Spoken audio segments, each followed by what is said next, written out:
Radio Zero.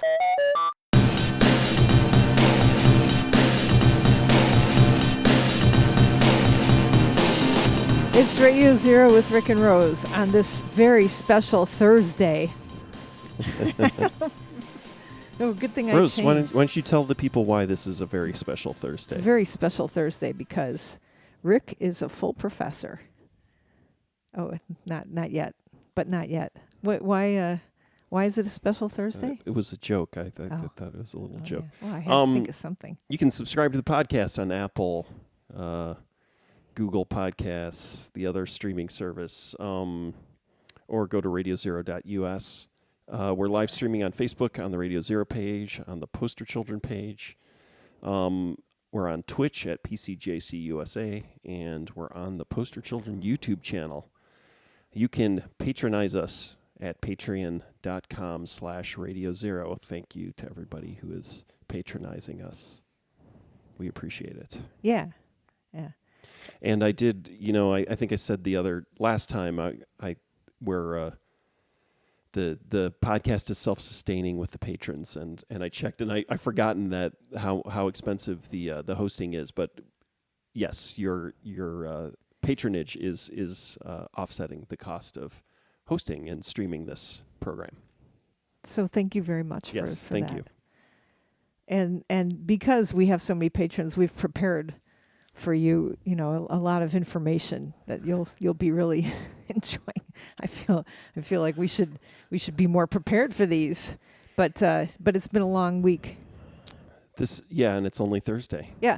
Well, I'll just launch right into it. Okay. The reason that we're not doing this tomorrow is because I'm going to visit my parents on. It's going to be my dad's, I think 94th birthday.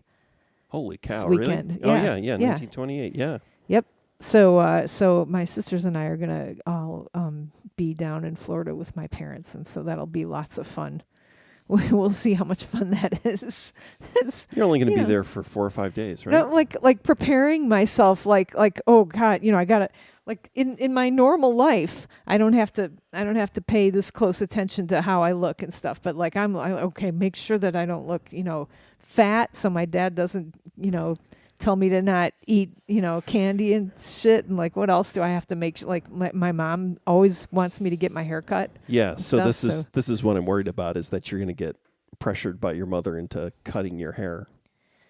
No, I'm not. Oh, see, now that's really nice, because what that tells me is that you like my hair. Well, I know you like it, and I don't want you to cut your hair short.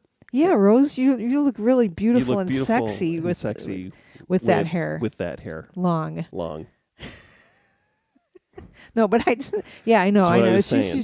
She's got this friend who's adorable, like this, one of these people who can wear their hair really short. Yeah. Not really short, but like just curly hair person who has that little bangs here, small and then head. I don't know, I can't do that. If I have short hair, my hair sticks out like a shelf in front of my face, and people make fun of me. People have made fun of me my whole life, my whole high school and grade school career with short hair. So fuck if I'm going to get my hair cut. And on top of it, one thing you've learned is that even at your age now, 40 years later, if you did get your hair cut, they'd still make fun of me. Grown adults would make fun of you. Yeah. And so I'm gonna play the boob card. I'm gonna be like, I got my boob cut. I'm not gonna get my hair cut. I didn't lose my hair.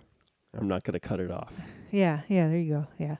But I mean, to be fair, I don't know. I actually don't know why she keeps asking me to get my hair cut. But that's a mom thing. That's like all the things that I do to Graham and Dow. Honestly, why don't you guys do this? Why don't you get a job at the co-op? Honestly, what? You cut the hair off the next morning, you wake up and she says, you should grow your hair out.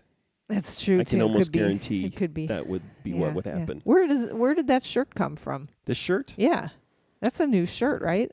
I've had it for 6 months. Okay, so that's new. It's relatively new. I don't we're in a room with light, so when you get dressed in the morning, our bedroom is so dark, I don't know how you can see anything. So I dress by feel. All right. So anyway, yeah, I'm gonna go. So that's why we can't have Radio Zero on Friday, because tomorrow I'll be on a plane, maybe if I'm lucky. Right. So Yeah. oh look, we got Larry says what a surprise, and Dannon, right? Yeah, it's Thursday, surprise. Instead of Friday. So tonight you guys are gonna like, after this you guys are gonna be like, ah, crap, I gotta go to work tomorrow. You're just not gonna feel like Friday to you. Or it's going to feel like Friday to you, but it's not going to be Friday. Just like daylight fucking savings time.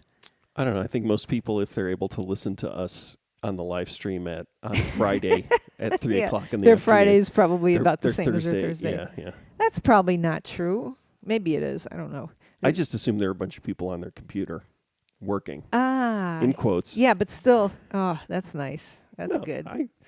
I'm not. Hey, I had a job at a computer. Yeah. You do now too, right? Not all the time. No, I don't. Okay. Well, I guess I do stand in front of a computer while I'm talking into the ether in front of a classroom. Students. So that's, yeah, I can talk about what I've been working on. Like, I feel really like I've been working so hard on this one project, and I'm done with it now. And it's for those of you guys who don't know what a SIP code is, Dan and I feel like you already talked about it. Did I? Last It's in the midst of being changed. Isn't that cool?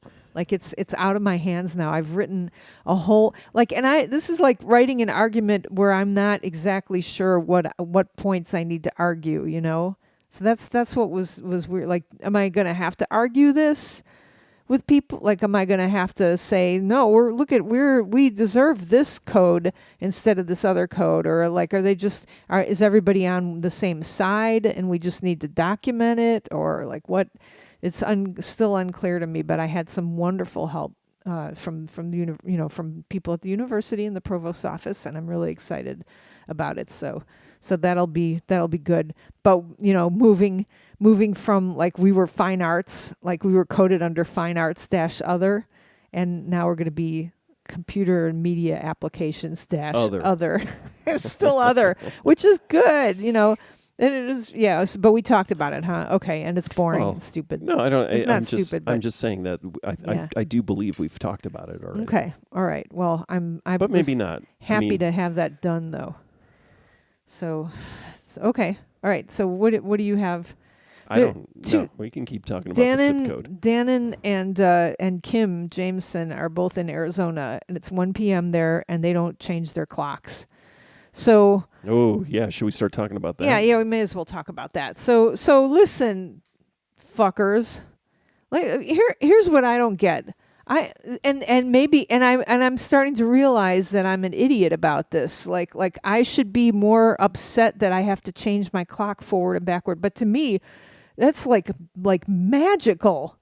Like everybody around me is has made like a consensual like decision. Like that, hey, you know what? It's not going to be 2 o'clock anymore in the morning. It's going to be 1 o'clock in the morning on Sunday. Well, it's not going to be 2 anymore. We're going to relive this hour, or we're going to jump ahead. To me, that's like, when I first found out about that when I was a little kid, that was like the most magical. I actually didn't believe it. I didn't believe it. You're kidding me. You mean our next door neighbors are going to change their clock too? Everybody's going to change the clock? That's and the TV stations, like the shows are going to be at a different time and stuff too. Wow. That's amazing. Well, you're saying it like we all agreed on it, but it's what, 50 or 60 years ago some people agreed on it, right?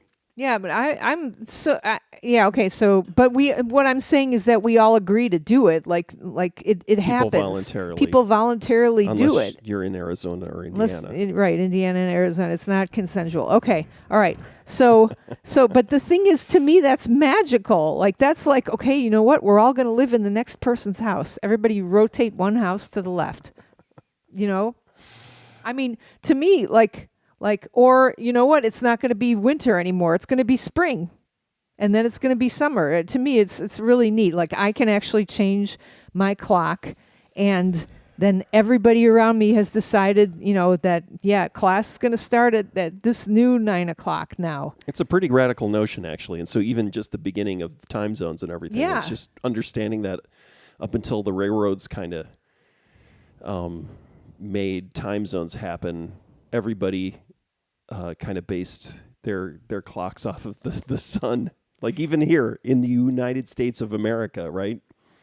But then all of a sudden people are having a hard time figuring out when the train would arrive because noon in Bloomington, Illinois was different than noon in, Springfield, Illinois. It was a few minutes different or something, right? So yeah, and you know what? Changing the clock time like this has got, like, to me, it's the same energy as like oh, it's crappy. Going to the moon. No, it's freezing cold. Yes. No, I think so. Yes. It's freezing cold in the middle of winter. It's going to be 0 degrees. Oh no, it's going to be negative 40 degrees. Ooh, like that's like, things are so extreme that you just kind of gotta be like, wow, this is an exciting moment in our lives. I think it's more like if the temperature gets to negative 40 degrees, everyone agrees to not acknowledge that temperature exists and just say it's 0. Any temperature below 0 is just 0. What I'm just saying is that it's something different in our normal, dreary, everyday lives. Like, okay, you know what? The sun has been setting at 4 o'clock or 5 o'clock. Like for the last couple of months, sun's been setting at 3, 4 o'clock. And now you kind of haven't noticed because it's been a month and you're like thawing out. But we're going to do we're going to end daylight savings time, right? We're at Central Standard Time or something, right? We're not daylight saving. Now we are. Savings time now. Okay, all right. So all of a sudden, this and the sun has been like kind of like sneakily like starting to set like at 5:30. You're just so oblivious because it's still cold out. Ugh, But then all of a sudden, boom, it hits, and now all of a sudden the sun sets at 6:30. And so, the other thing is that I'm a night person. So I like it when the sun's, for us, like the latest sunset is about 9:30 in the middle, June 21st or whatever, right? It's like 9:30 because we're at east, Does it we're get a little, that late? little I don't wester. think it gets that Yeah, late, it right? is a 9:15. Like around the 4th of July, it's like 9 o'clock. Well, sunset, yeah, but that's right? past, because you're 3 weeks past the thingy, the thingy. solstice. Yeah. No, I knew what you meant. The thingy. It's maybe 9:15 because we're again, and actually we used to be at the east side, like in Champaign we were the very farthest east in the time zone, and now we're a little bit wester, so we do get a little bit more, probably a couple of minutes more sun. And I do like the sun setting later, but I don't like the darkness in the morning. I actually like the darkness in the morning. Makes me feel like, ooh, I'm up really early. Yeah, wow, look, like it's still that at dark. all. The sun hasn't even risen yet. Yeah. It's 7. So we're old enough to remember those. So apparently in 1974, during the energy crisis, even though daylight saving was supposed to help with energy, or that was one of the things. President Nixon. 70... Was it Nixon or was it after he? It was Nixon. Yeah, it must have been Nixon still, right? I believe so. I seem to remember from my studies of this morning watching some meme. Okay, it was Nixon. Yeah, because it was August 74 when he resigned. So yeah, we kept daylight savings through the year, and then there were all sorts of issues. Everyone got really upset because during winter, it must have been 73, 74, right? And during winter, it was really dark, and kids were going to school in the dark. And so they decided to go back to daylight savings. So we've done this one time before, or we've done this at least once before.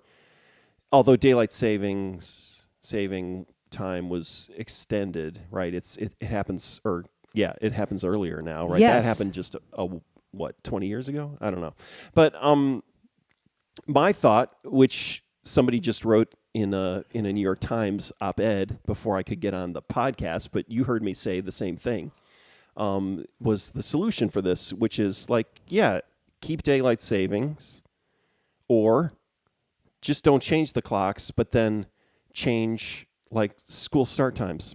Yeah, So it was, and they can't do that because that's parents' but work. They can, yeah. But the thing is maybe we can, as a society now, we can decide, oh, wait a minute, you know what? Keep the clock, stop changing it, and then also, if it's too dark in the middle of November, start school an hour later. Well, then what are the parents going to do? Who's going to watch the kids you when know they have to go to work at 7:30? That's the same problem as always. And so the thing is maybe we should have more flexibility in the workplace too, because that stupid pretend 9 to 5, which is now 8 to 5, and still pretend, right? All of that pretend idea is, I think we've proven in the past 2 years that that's all garbage, right? So, there's no reason for it. Maybe. The reason why you used to have it is because you had to go to the factory, or you had to go to your workplace where your typewriter was or your computer was, but now you don't. For a lot of people who are working. Well, let's hope. I mean, it is. Yeah, I guess for a lot of people, probably work restrictions have gotten looser for a lot of. I'm assuming. I mean, I was just in a hour and a half demo of this software, and one of the people giving the demo was obvious they were in their house, right? They had the room set up for their work stuff, and they're obviously just doing these demos, workshops, most of the day. They're sitting in this room in their house doing it, and it's decorated as their kind of work area, but it's a room in a house, and so it's just kind of like, okay, I mean, these kind of restrictions that we have, and on top of it, I mean, this kind of came up with ours, where it was like most of the faculty or most of the classes we have at the university are between 9 o'clock and 3 o'clock, right? And nobody wants to teach after 3 o'clock, and nobody wants to teach before 9 o'clock. And it was kind of portrayed as like faculty being lazy. And then I'm just like, well, you know what? Let's also think about what's from 9 o'clock to 3 o'clock, which is grade school, K through 12, right? So every faculty member, everybody working at the university who has a kid going to school, right? It's like, well, it would be a lot easier for me if my classes are only between 9 and 3, and then I can leave my class and go pick up my kid. Leave after class and go pick up my kid from school, so I don't have to pay for daycare, which the university does not pay for, right? We got a discount, right? There's certain places you can get a discount, but they don't pay for daycare. No. So it's just, I mean, there are all sorts of, there's so much of this kind of set in stone time garbage that, I mean, remember like 25 years ago when we were musicians and, doing freelance work, right? And like the only place open 24 hours was, what was it? It was Walmart, right?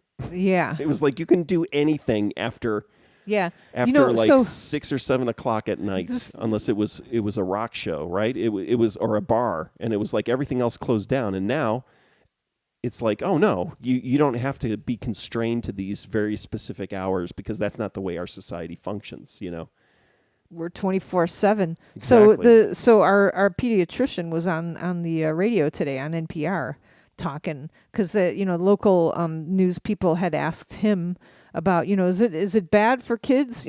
How's this new change gonna work? Is this gonna be good or bad? And he actually said the sentence, "Nothing good happens after 9 p.m." I was just like, oh, bless your heart, Dr. Traeger. He actually said first of all, you don't want your pediatrician to be progressive, and he is pretty progressive, in some ways, but I don't know if I want my pediatrician to be progressive. A little bit. I mean, I don't. You don't want him yelling at you for being a vegan, right? Right. I guess that's not that's not progressive anymore, is it? Yes, it is. is. But he doesn't. I don't go he to doesn't know you're I don't go to yes. a pediatrician. Okay. Anyway, go on. But he was, so it is interesting too, because they were like, well, what about sleep? What is it bad for kids? Like they're like kind of trying to get him to say the thing about kids need more sleep, and and they're trying to get him to say something, and he wouldn't. He said, well, parents are usually interested and worried about how much sleep their kids get. Like, he didn't say kids need more sleep, but he did end up like at like everybody, like, what was he saying? Like, if you want your kids to go to bed earlier, you got to do that too. You got to set a good example.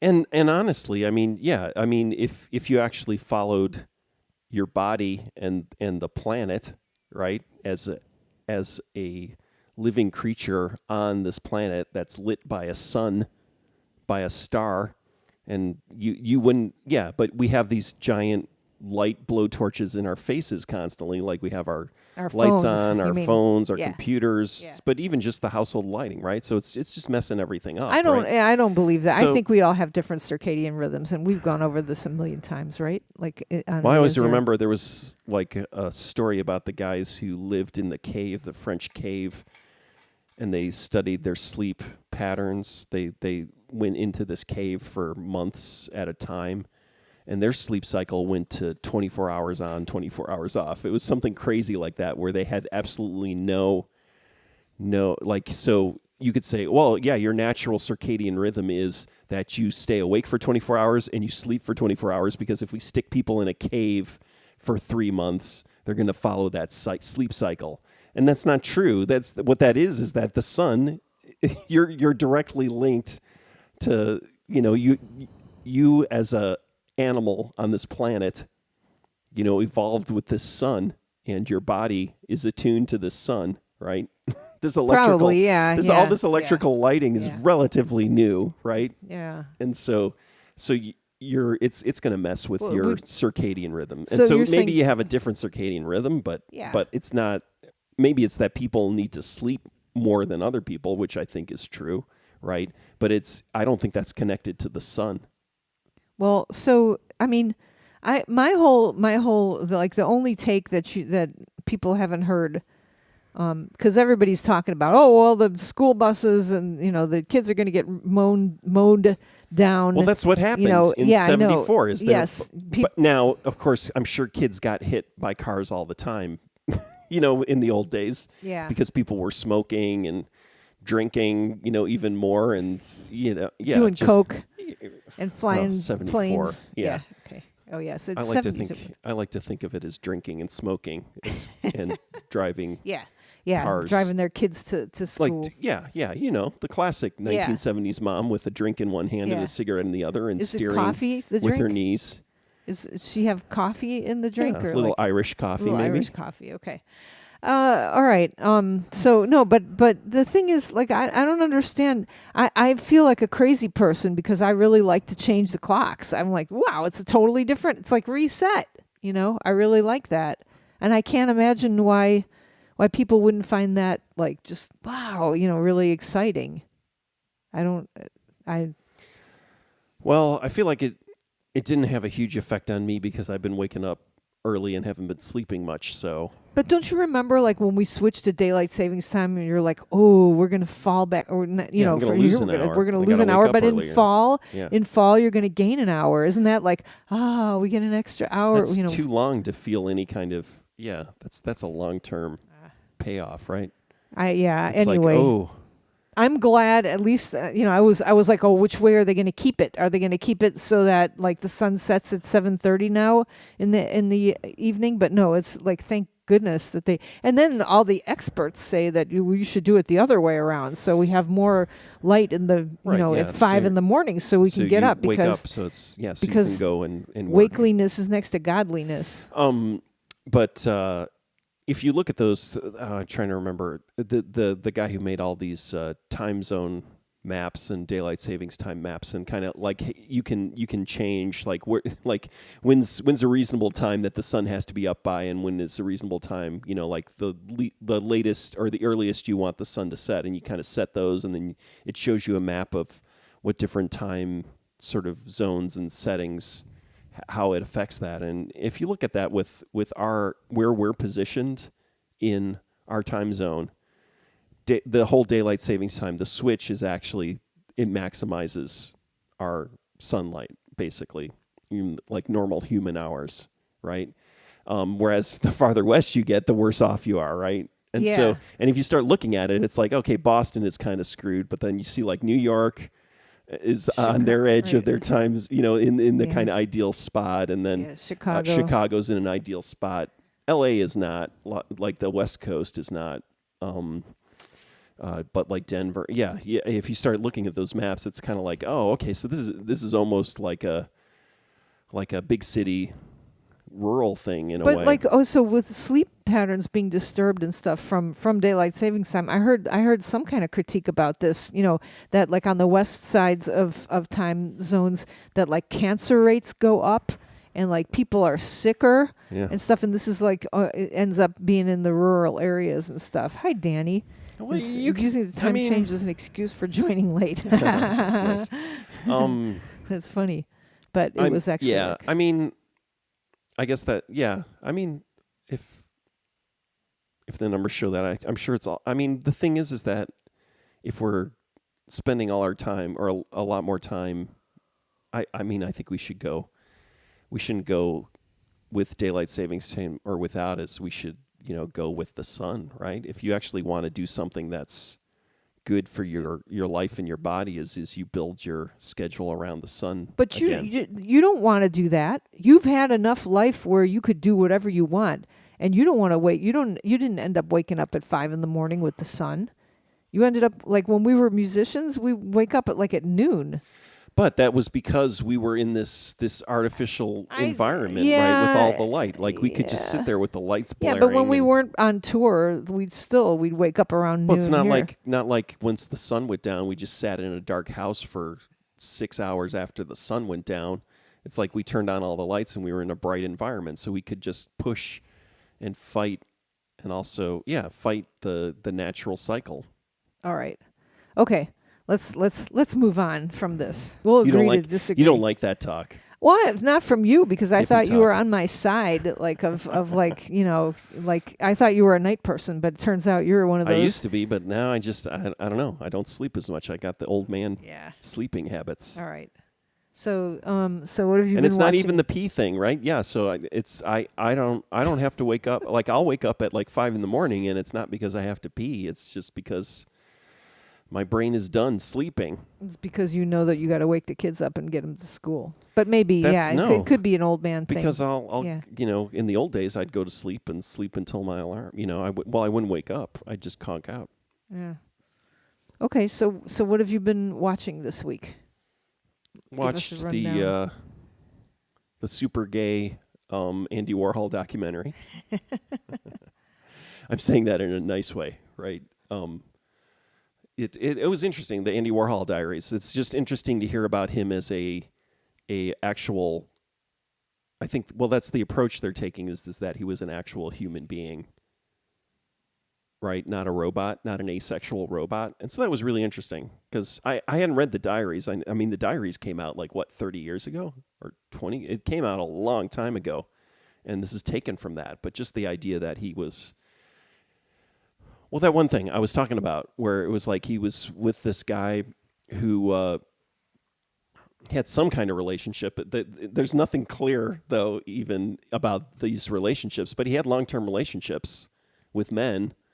And one of them, worked at Paramount Pictures, and one of his, kind of later works right before he died had the Paramount logo in it. And so you always think that, and in fact, one of his friends are sort of like close compatriots, right, was really forceful in saying, no, he's all about the abstract and the superficial, that, these kind of connections you're making are not there. He just liked the look of it, right? Because that same artwork has something that says the big C, and this person is saying, well, it's probably like they were calling it AIDS, gay cancer, and this guy was just really vehemently opposed to that idea. And this guy was also a gay man, right? And so what was really interesting is seeing the conflicts of the kind of sort of not closeted. None of these guys were closeted, right? It was obvious that they were gay, and they but they were navigating the culture as if they were not, right? Or leaving it ambiguous. It was all about the ambiguity, right? It wasn't about being closeted. It was just about exploiting that idea that people don't talk about it, right? And so that was really interesting to hear. Oh, yeah, and this guy, so this guy's like the people who are wanting to preserve that character, that Andy Warhol character, and they're really, really invested in it, right? The kind of So non-human yeah, character, yeah. So, and then the whole document. But of course, it's a documentary; it's biased, right? And the whole intent is to say, hey, this person is not just Andy Warhol wasn't simply a guy who copied, images and was superficial. It's like, and that's the first time I've heard of a lot of this, where it's like, oh, I mean, I heard the Campbell soup thing. It's like, oh, that's what he ate every day. His mother, they connect it all to his, mother, and you hear all about that. Like Campbell soup, tomato soup. It was, there was a sentimental and a personal connection to that. But then you go any deeper than those kind of things, right? And it's all it's superficial. It's kind of elevating commercial art to fine art, right? And blurring that line. But then they start kind of pulling all this stuff out where it's like, well, there are these personal connections, and it's hard to think of all this artwork with the Paramount logo is not about. It doesn't have some connection to the guy he's got a 10-year relationship with or whatever that works at Paramount Pictures. It's like, is that, and you could say, oh, well, because he saw the logo a lot because he'd get letters from this guy when he was in Los Angeles, right? And it's like, oh, maybe that, you say, oh, it's superficial, right? But it's like, I don't think so. And that was neat. I mean, I like that, where it was like, oh, somebody whose artwork you think does have that veneer or that kind of very cold, right? People always say his artwork is cold, right? And realizing, oh no, he's kind of like a real he's like a real artist, right? But again, that could be revisionist, I don't know. I liked it though. Now I'm thinking back to like explaining to my dad why a guy painting a Campbell's soup can is art, and just him probably him saying something like well, I could do that, stuff like that. Well, that's the conversation. That was most of the conversations I had with our 12-year-old at the Art Institute when we went there. What? It was like Jenny Holtz, or not the Jenny Holzer, Barbara Kruger. Oops. Good job. Well, it's yeah. That wasn't what Right. are the two women artists? It's what are the two artists that have built their careers on text. All right. This is what's been. Finish that thought though. Oh yeah. You were So talking about this when I was arguing to him, and I was like, trying to rationalize Marcel Duchamp, right? They have We talked about this too, but the bottle drying rack and all that kind of stuff, and and then talking about and he's an artist too. He's a good drawer. Yeah. Our 12-year-old. And so he Duchamp. drew the line at Monet. He was like, "This is good," and then it was like, what's his name? Robert Motherwell, right? Oh no, that's the. Oh crap! I can't remember. It's just like color field paintings. Sorry, yeah, Ellsworth Toohey, not Ellsworth Kelly. Sorry, I'm mixing my. That's the Fountainhead, right? Ellsworth Toohey is he in the Fountainhead? Is that where that comes from? Ellsworth Kelly, right?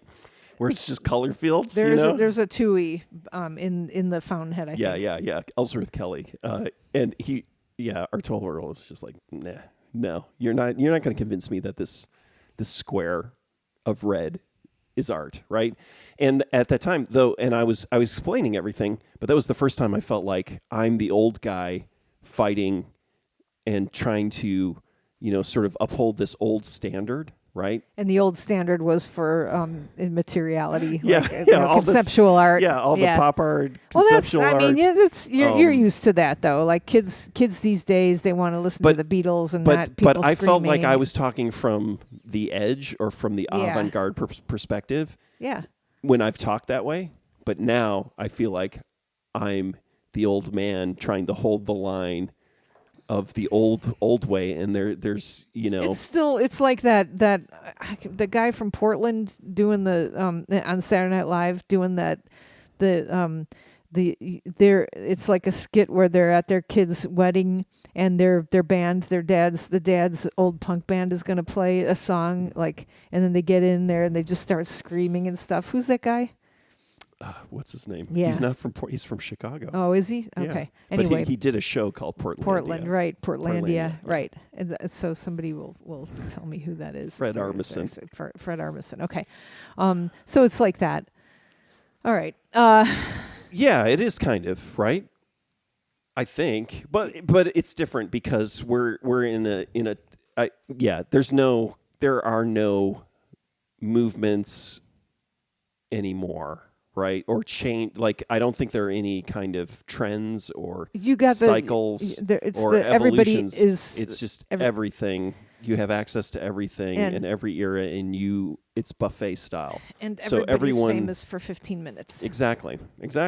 I mean, and that was the interesting. Well, that's not a new thing. But it's just reinforcing Warhol's kind of relevance.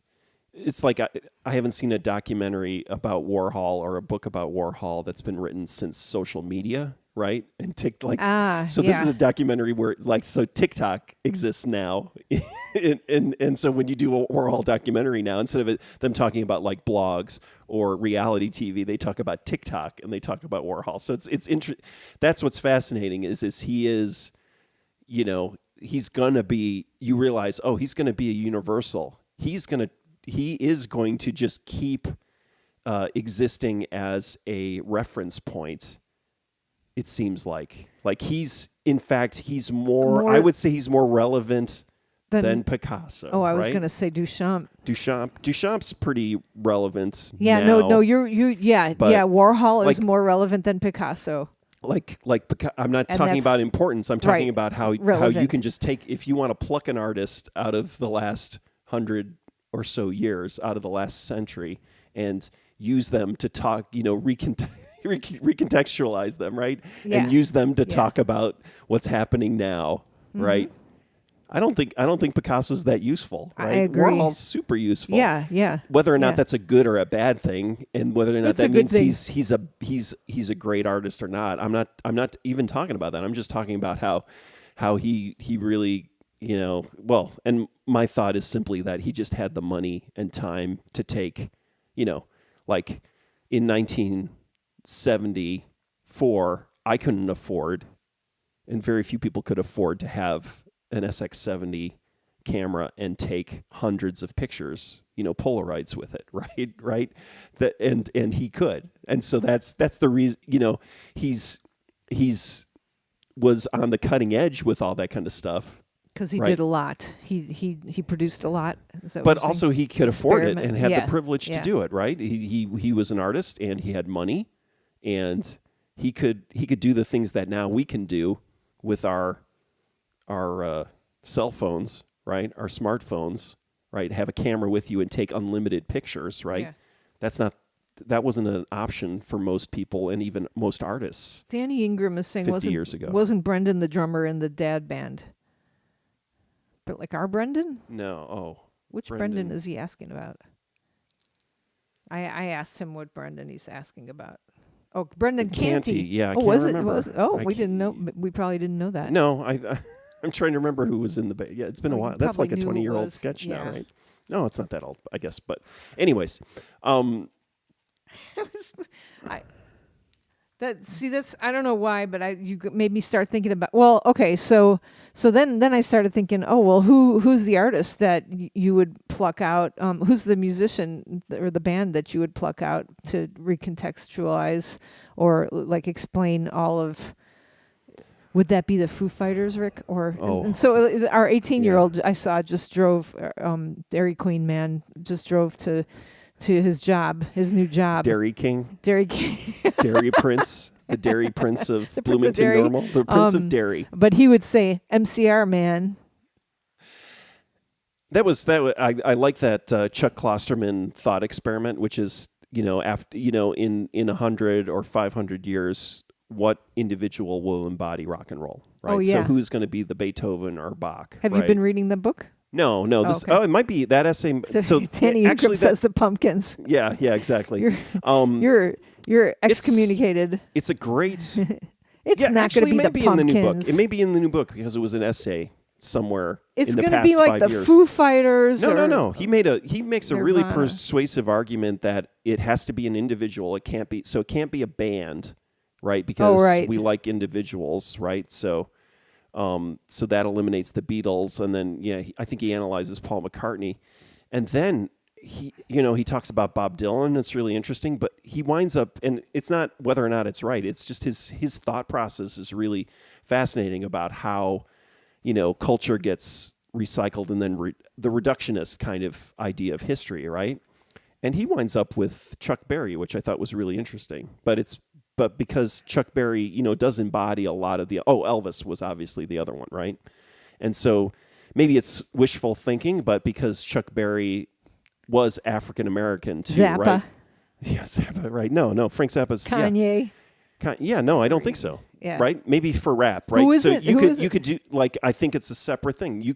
I think now it's becoming apparent, right, that I think you could make a persuasive argument that if 100 or 500 years from now people are still talking about 20th century, 21st century music, there's going to be an icon of rock, but there'll also be an icon of rap, right? Yeah. I mean, that's kind of the Rock and Roll Hall of Fame perspective, right?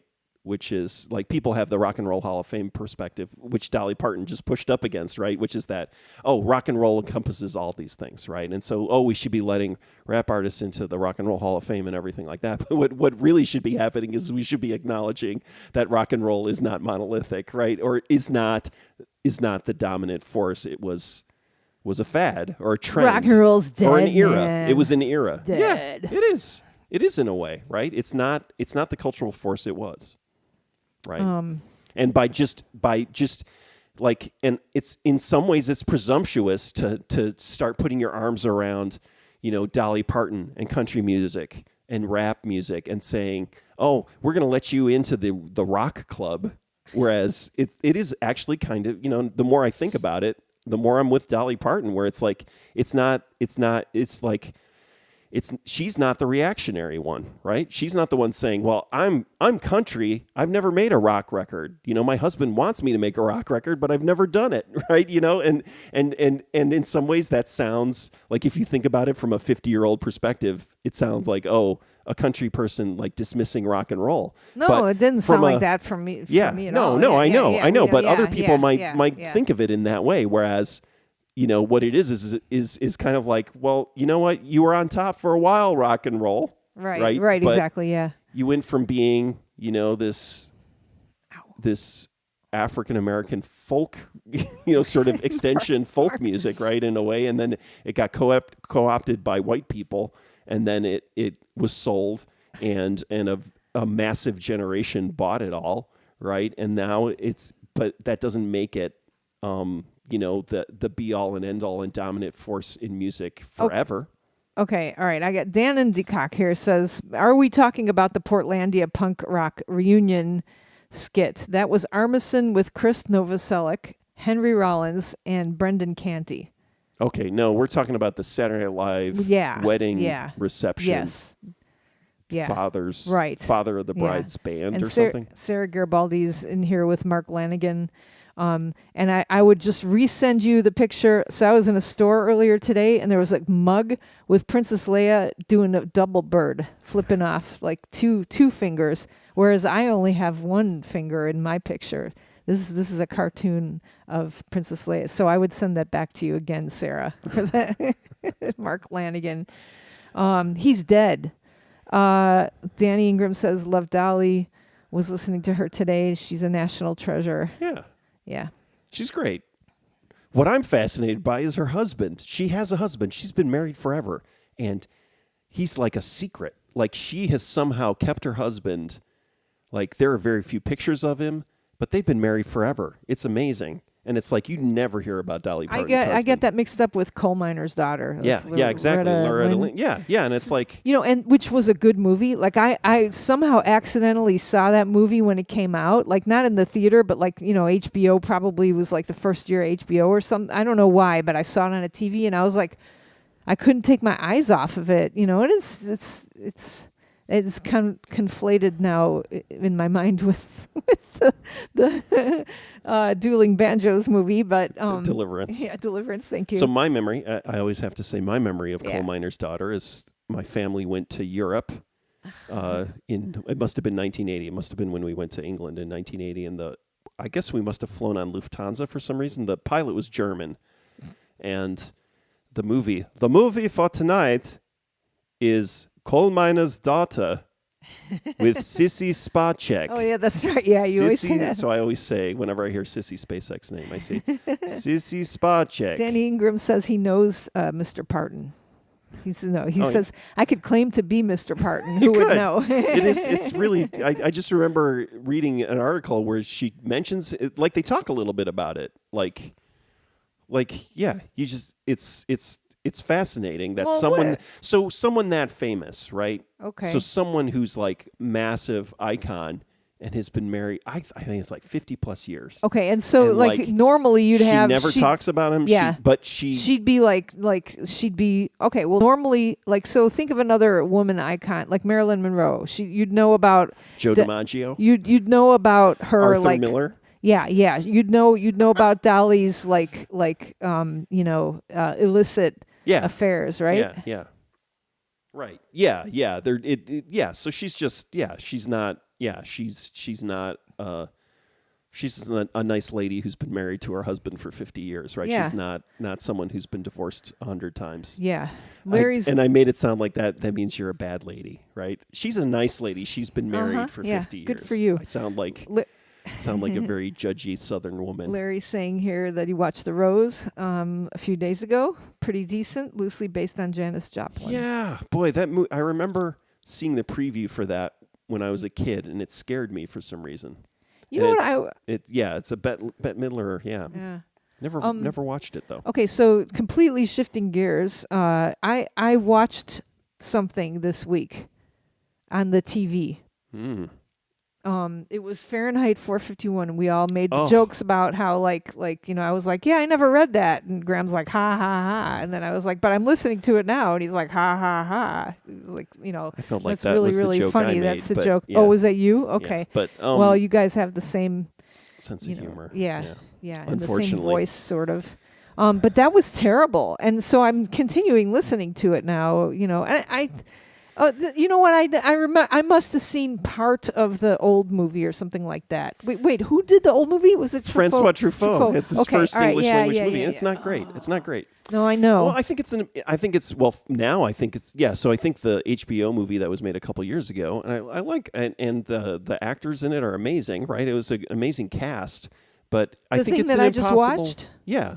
Oh. It's an impossible movie to make well, I think, and then now it actually kind of doesn't make sense. It's like, and that's the problem with the new one is that they're burning books, but there's the internet and other people have books like other countries. Yeah, it really didn't work at all. And it's totally fuzzy. What? And my thought is you make you'd make a contemporary movie about how people just voluntarily stopped reading, right? Which is kind of what we're on the edge of right now, yes. right? Yeah. And so it's just like go out 20 years. Yeah. It's like I remember when Andy's daughter was born, and I was saying this. So how old is Eve? Is like in her 20s now, right? So it was like, oh yeah, no, the next generation they're not going to read it all. It's all going to be visual, right? And and then you found we out had you a funny argument about it, but I was being sensationalist, right? I was exaggerating, but I think that would be an interest. I would like to see that movie, right? So the purely visual, right? Like what a visual culture is, but that it's not that it's about oppression. It's about kind of what this new era is where it's like individual choice, right? We're in this supposed world of individual choice, but we're kind of diminishing ourselves voluntarily. So that's what the new Salaryman record should be about. Now I know that we already have names for the songs, and we have a Salaryman show coming up. We may not. We may play the show before we have another Radio Zero. Is it possible? Yeah, I think it is. Maybe. Oh yeah. No. Friday, April 1st. Maybe we can do another Radio Zero. But that's just next week. Oh, well then, yeah, then we're going to have a show. Yeah, yeah. So I'm just trying to, now I'm trying to think, because I was like, we have to make, like, this has to be like a space opera, like Salaryman, like it all has to be an opera. The way that you and Jim and Howie all work together, like, you know, like, remember we used to sit in the van and we'd be like, oh, this actor should be this, and we had Judge Freeball, and we had like all the movies and stuff like that. Mm-hmm. This one's going to play this and stuff. So what are some of the names of the songs? Now I'm trying to, well, one of them we can't say. I don't want What to give is them away. I love the surprise. Well, people are not going to find out what they're named at the show either. I'm worried someone's going to steal the good names. No one's going to, we'll just get another, the names, the good names just flow. There is actually historically where it was like, Oh, that's true. That's is a great true. name. That's true. This is a great name. Yeah. There have been multiple occasions actually where, Yeah. where Okay, our never stuff, mind. Yeah. our stuff has been Stolen by co-opted. REM. Kenneth, what's the frequency? Let's not talk about that. Mr. I did not want to Stipe. talk about that. You stealer. Okay, fine. Well, I'm excited to play a Salaryman show. Do you want to know what I've been worried about for like the past? Here, this is what I've been worried about for the past, I don't know, week. Starting note of the hummus, the song "Hummus" by Salaryman. No. Well, That's yeah, what no, I'm worried about. yeah, you're worried. I'll just tell you, it's a G. The whole song is just G. Yeah, no, I just sometimes I start with an F and I forget. Yeah, I know. You know what? If you do that, it'll be fine. I'll just play Fs then, and It Howie's won't not be playing. fine. It Yeah, will. Jim can transpose, but it would not be nice to him. That actually goes back to Chuck Berry. So that's the great thing about that. What is it? Hail, Hail, Rock and Roll. What's the Chuck Berry movie with Keith Richards getting the band together and kind of him doing the big show in St. Louis, and Chuck Berry. This is not something I would know. We saw. I think we actually saw the documentary together at the the Thunderbird. Maybe did I go by myself? This would have been in the 80s. Maybe I went with other people, but Chuck Berry notoriously would just start his songs in whatever key he felt like. And the thing is that, and so he was using pickup bands, right? So by the 70s and 80s, Chuck Berry would show up in your town. If you booked Chuck Berry, you had to get a Fender Twin reverb amp, and you had to get a backup band that could play Chuck Berry songs. And he would walk on stage. You'd hand him either half his money or all of his money in cash. He'd walk on stage, plug in his guitar, and start the riff, and the backup band, the pickup band for that town, would just start playing with him. I could be in that band. And so there's a moment where he starts, like, they actually rehearse. So Keith Richards put together a band and rehearsed it, right, with Chuck Berry, right, and then they're filming the show, and then Chuck decides he wants to start a song in a different key, right, and Keith won't let him. There's a great moment where Keith is just like, no, we're not going to do that. We're going to play it in the key that we rehearsed. Yeah. And it's just like a little weird moment. So yeah, I always think of that if I start in the wrong key. In theory, yeah, we're all musicians. We should be able to transpose, but it's more, it's kind of irresponsible. Most of the new songs are in F. For God so only that's knows. the problem. No idea why. So Poster Children we'd always be like, well, F sharp. As you get older, do you go flat or sharp? I can't remember. I don't know. I got people with perfect pitch go one direction, and so maybe it's just kind of like you. Yeah, I really like One Direction. You're your kind of like favorite key or whatever. Yeah, we go down more, and that would be really interesting to see with composers too, right? So it would be interesting over time if they start favoring. It is kind of weird that everything is in F. Why is that happening? Like that's like, because you would expect it all maybe to be in C. What's really fascinating is, and I'd heard this a while ago, and then I just listened to another thing about what's his name from the Impressions, Curtis Mayfield, loved playing melodies on the black keys on the piano. And so then when he got a guitar, he basically tuned it like to what he liked. And it's this crazy tuning that's basically like the black keys. And so if you tune your guitar like Curtis Mayfield and you start playing it, it's like, oh wow, I'm playing Curtis Mayfield songs. Just like when we stayed at Polvo's house, and I was like sleeping on the floor, and like underneath, I was sleeping next to you. I think you were on the couch. and like I reached underneath the sofa, See, that the makes couch. it. I know hate you to sound like interrupt, he but it wasn't sounds like- wasn't on the couch. Somebody else was. I enjoyed sleeping on the floor. But like I reached under the couch and there was a guitar and I was like, oh, what's this? And I like started strumming it. It was tuned to Polvo and it just sounded like a Polvo song. Tim Bauer says, greetings from nowhere, really. Tomorrow will be Kandersteg, Switzerland, and haystacks at the end of summer is my favorite. So this is from 21 Monet. 20 minutes 21 minutes ago. Yeah. Yeah, Monet. Back when we were discussing art, Larry says, "Yep, hail rock and roll." Yeah. I I'm gonna have to especially watch that remember the scene where Keith Richards and Chuck Berry had a very heated argument. Oh, yeah. Yeah. Oh, no, it's great. Yeah. So what I've been worried about, so I've been told to get two blurbs for my book. Like blurbs. First they were endorsements. They were called endorsements. And I was like, well, who am I going to get? And then I asked you and you said no. You said you weren't important enough. Right? I don't remember you asking Oh, me. would you do it? Well, no, that's ridiculous. All right, That's so exactly. absolutely Right. no Why? reason. Why? Because you're not important enough? Yeah. All right. And also I'm- you're married to me, so you, Yeah. you should recuse yourself and so you're the in whole, the book? And the whole blurb thing, right? It's to bring more people in to like, guess, or it's yeah. like, oh, I've never heard of this woman. Right. Oh, Right. But there's a blurb from these people. but this Oh, okay. person says, yeah. Whereas it's like, Yeah. if someone hasn't heard of you, right, then they Yeah. probably haven't heard of me. So my blurb, all that yeah, blurb. but you'd be nice to me. You'd be like, I would. she's a Yeah, good I do. wife. Yeah, exactly. She's If you had joke blurbs, yeah, that would be great. Like I like it when like, yeah, sometimes like comedians or comedy books, they'll have the joke blurb. well, and I that like might be what I have Yeah. due to the people who said Yes, they exactly. like. So what I'm worried about now is the two people who I've asked to do blurbs and who have tentatively said yes. I'm worried. Like, so which one of them goes on first?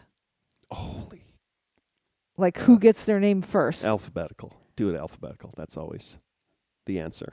To me, alphabetical order is always the answer. According to last name. Yes. Okay.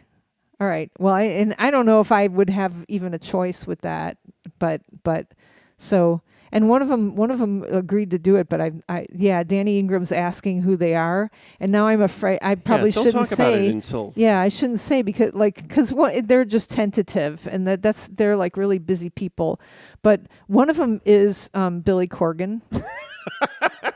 Why didn't I ask Billy? I don't know Wait, why. Why would I have not asked Billy Corgan to write something? I wouldn't ask anyone who's appeared on Alex Jones's Oh, that's show. true. Yeah. It's not a secret. It'd be a secret. It's a secret until they actually perform the blurb. They have to perform the blurb. It's not even a secret. It's like don't announce. I mean, don't announce. that's kind of been something that's really been good to me my whole life, which is like you don't Michael announce Stipe. things before they happen because like, you know, Yeah. when The book when might you're not even in come a out. band, when you're in a band, well, your book is coming out. That I'm not talking about that. I'm talking about like when you're in a band and you get a like show. How many bands like Yeah. where it was like, oh, We're we're gonna getting play. we're getting signed to Columbia Records, and it's Yeah. like, and then Oh, they shit. broke up, and Right. and They didn't get they signed. didn't get signed. To Or they Columbia didn't Records. get signed and then they broke up. Or yeah, We're yeah. going to be on the Jay Leno show. Oh, Yeah. shit. You know, And then it's we're like, going to be oh. our joke was always, we're going to be in Rolling Stone online. .com. .com. Which was funny in 1993, Yes. 94. Yeah. No, yeah. So it's just a habit of not announcing things. Yeah, I before won't they're- announce they're it actually, until I get the actually blurb. happening. It's always a good thing because things. But if you know, if people who are listening, the 4 people who are listening know somebody who might be a good blurber, like let me know because like I don't, like the people who I've that asked. sounds are like very, a trick where you're like they're going to email you and then you're going to say, "Oh no, I already asked that person," and then the cat's It's out not of the Michael bag. Stipe. You know what I'd like to get is a blurb from somebody who has boobs, That would be nice. but there aren't any important. But you're, you know, Danny. No, you're the maybe. Yeah, man boobs. Do they count? Yes. All right, man. What? Man boobs. Do they count? Man, that's what I wanted to talk about. Man boobs. So that is the one. Like, so my family is very, very liberal, right? But they're also sports people. So how might I go about explaining to them? Because I'll be able to explain to them in like It'll take like 10 minutes and I will have convinced them. Just like, my mom was like, I don't think that, poor women in the cities should be able to have abortions because they're just going to keep getting pregnant until, and if abortions are legal. And then I was like, Mom, that's not what happens. People, that doesn't happen at all. She's like, oh, I guess you're right. So Kim Coletta, yeah. Isn't that so easy? I'm going to That get would be Kim so Coletta easy. to say something nice about me. I said something nice about her. I thanked her, I think, in my book. She has boobs. That's true, Dan, and thank you. And I want to clarify, when I talk about man boobs, I'm talking about how older men, So Not talking about my boobs that are kind of look like man boobs now that I've had one of them cut open. Yeah, so think when you're in Florida and your 94-year-old dad is sitting by the pool with his shirt off, and then take a look, and then you'll understand what man boobs are. He's like a stick. He doesn't have any boobs. He's a little booby as a 90. I've seen man boobs. I go to the pool all the time. Yeah, no, There's I all know. kinds of I'm man just boobs clarifying that when I'm talking about man boobs. So I'm Kim Coletta, Danny, and Dannon was wearing a T-shirt on the internet. Like, I don't know, a couple of months ago, it said like, "What's more punk than the library or something like public library?" And I was like, I need that. And I don't even remember what time it was of day, but I was like, I have to order that right now, and I did. And so I have it. I packed it for Florida. But back to the man boobs. So my family is into sports. Gravity sets into my pecs also, Larry. So they're into sports, and they don't think it's fair for men to steal the women's places in the sports teams. So what do I say to them? And I've got you haven't really explained the problem they have. What you're talking about is transgender. Yes, transgender people in sports, a trans woman. Competing in the same sports team as cis women, and that seems to be a problem. That upsets them, and I'm sure they don't want to be upset by it. I'm sure they want to understand, but I think they're still like, well, men are stronger and have bigger bodies, and so they're just going to, they're going to be taller and they're going to have an advantage no matter what over the cis women. And they're not going to call them trans women either. They're going to call them men.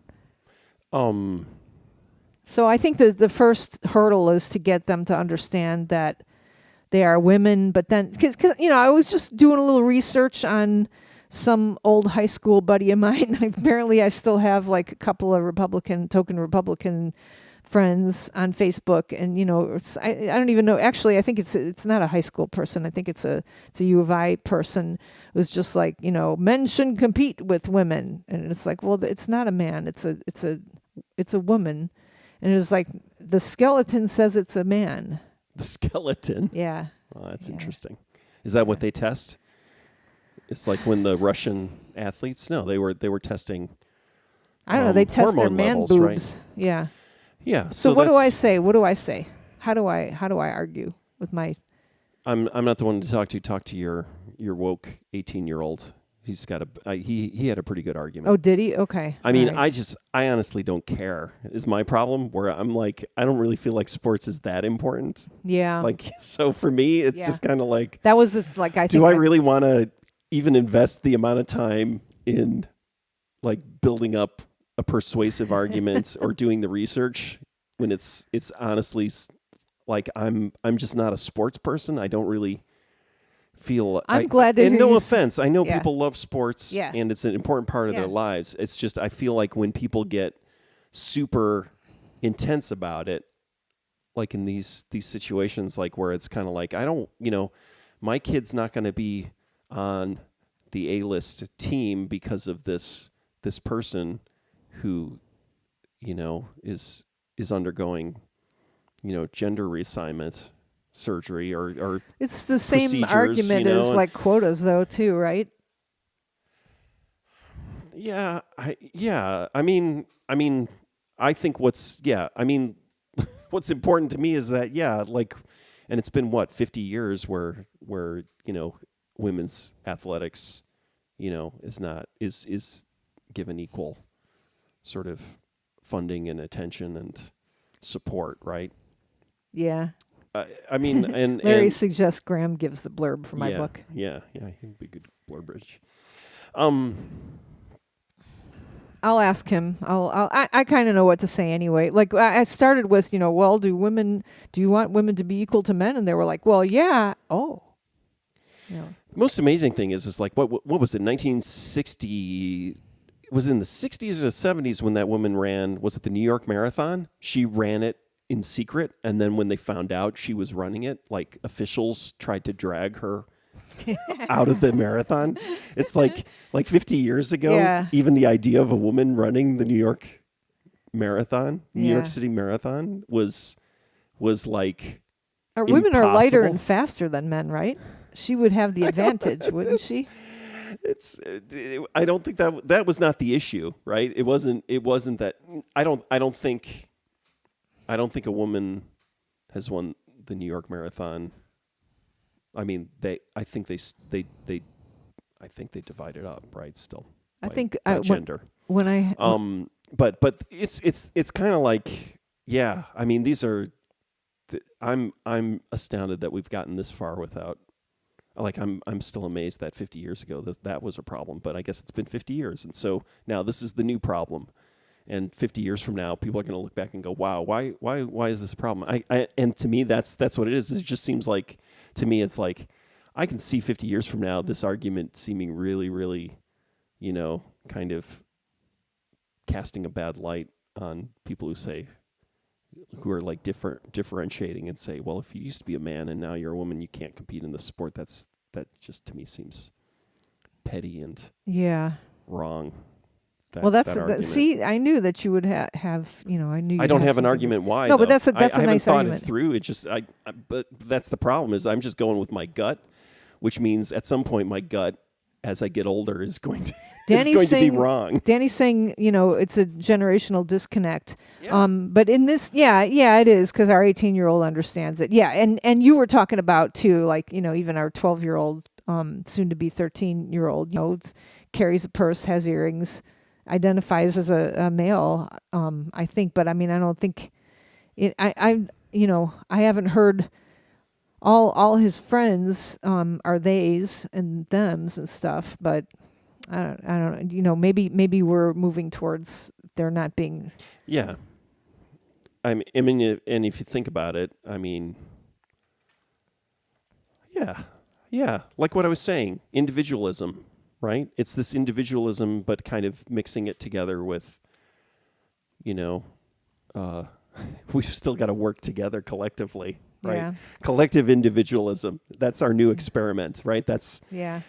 So I think you could probably just throw every problem we have as a culture, as a society, as a planet, or as a human, as a species, right, into this experiment where we're trying to figure out how to let people be individuals, but also somehow also have to work, like maintain the power of the collective, right? And is because obviously, it's like Jeff Bezos is a fucking individual, right? But there's no way that you become a billionaire, multi-billionaire like that without stepping on a few hundred collective eggs.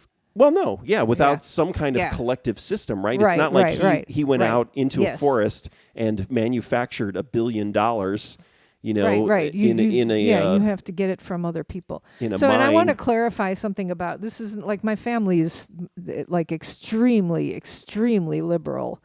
That's not true. They're pretty liberal, but I mean they're not conservative. They're not going to be like, it's not going to be like some stupid like, hey, it's like, well, Jesus said. It's not going to be like that at all. It's going to be just like sort of bringing people up to speed on like gender issues is all. I think that's what it's going to be. It'll be interesting to hear what my dad has to say, and my mom too. Yeah, they're good people. They're awesome. Liberals, but they're also in their 80s and 90s. Right? Yeah, Your parents, so you're dealing with that, right? Yeah. But they're so like open-minded, and my sisters too are like just so open-minded that it'll be fine. It's just trying to figure out like what the proper terminology is these days and stuff. So I'll have to look it up.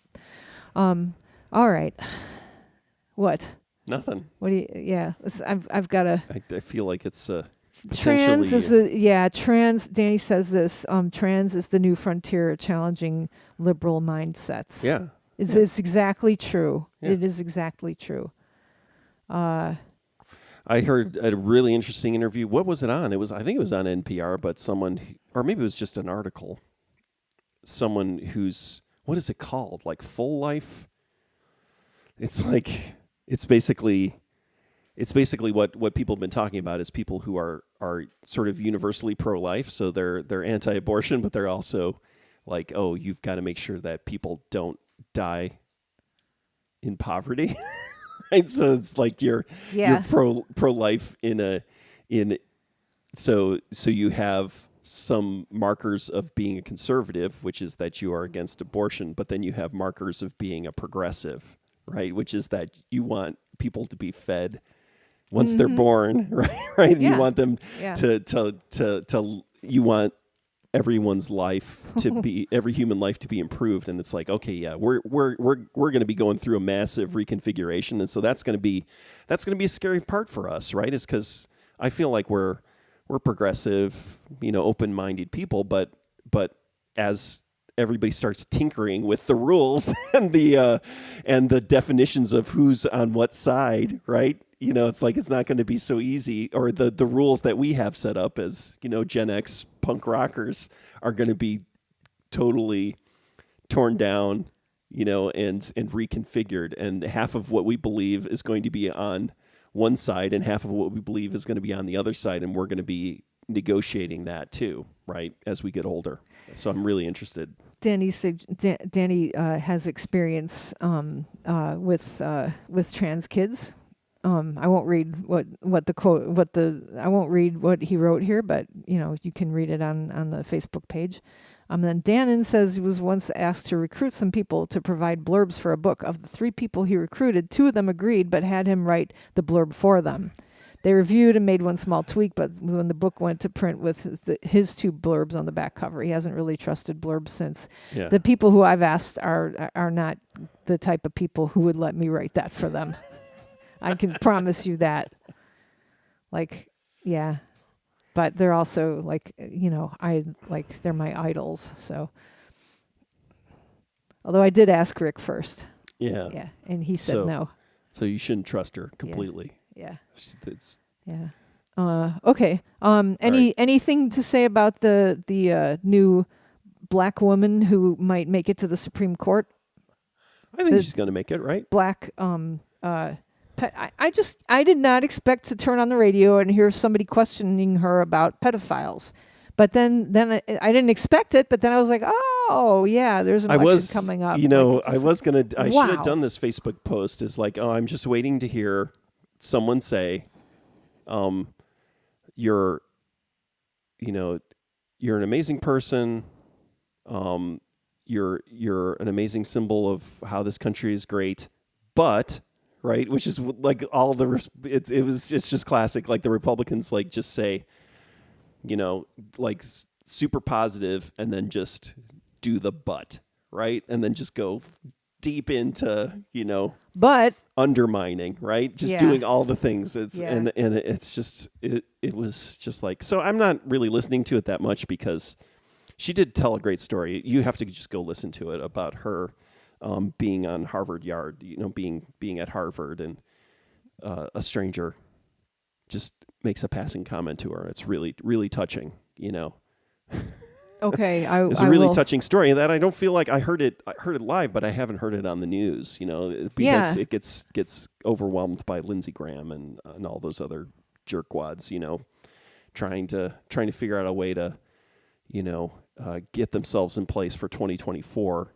While also not, dog whistling. It's just basically dog whistling. It's like, it's kind of like like everybody working out their dog whistles before 2024. It's like, how am I gonna not be a complete awful racist superficially while still also telegraphing that I'm a horrible racist and all of you nut jobs should vote for me, right? It's like it's basically a bunch of people doing their tryouts for how to talk out of both sides of their face. Yeah, right? yeah. It's good. It's good experimental ground for them. Yeah. Good practice Yeah. for having to frickin' like it's like a year away, right? It's like it's going to be another nightmare year-long thing, and God forbid, hopefully, I mean, I can't believe I'm saying, I shouldn't say this, but I kind of hope, no, there's no way to say this without seeming awful, but it's just like, if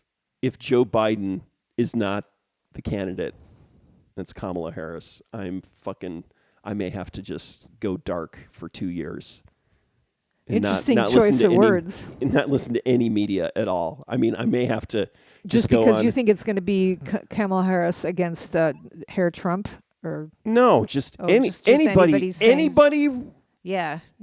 Running against She's her? A pornographer. Oh, She's a child, not pornographer. I don't think I could listen to a year and a half or 2 years of somebody that debasing dialogue her. and that. Yeah. I would just be. It'll be fun and interesting for me. Just even thinking about it right now, I just don't think I could handle it. It has been a it'll quiet make me so year. sad. Yeah. Yeah. Well, okay. But maybe, I don't know, maybe the human race will destroy itself before that happens. No, I was going to say maybe will surprise me. Yeah. And not go screaming for the gutter. I love you all. It's just, I don't know. There's some people out there that just seem to want to. You know what we probably need to do? Start telling our students now that we're going to expect them to vote. To vote. Get them hey registered. guys, you guys are going to vote. Mike Strumming says it makes him sad too. Yeah. All right. Let's all be sad together. No. And on that note, enjoy your long weekend, your 3-day. Yeah. You don't have to go to work tomorrow. That's right, because Radio Zero was on Tell a Thursday. your boss. Well, Radio Zero was on Thursday. Yeah, so I got confused. I didn't know. This was there a time class? change happened, and then Radio Zero was on Thursday. I didn't know. I forgot it was Friday. I thought Friday was Saturday, and then your boss will say, "Well, what'd you do on Sunday then?" It's like, oh, by then I realized. I realized what time. I needed a mental health day anyway. All right. Love you guys. Thank you. Thank you for listening.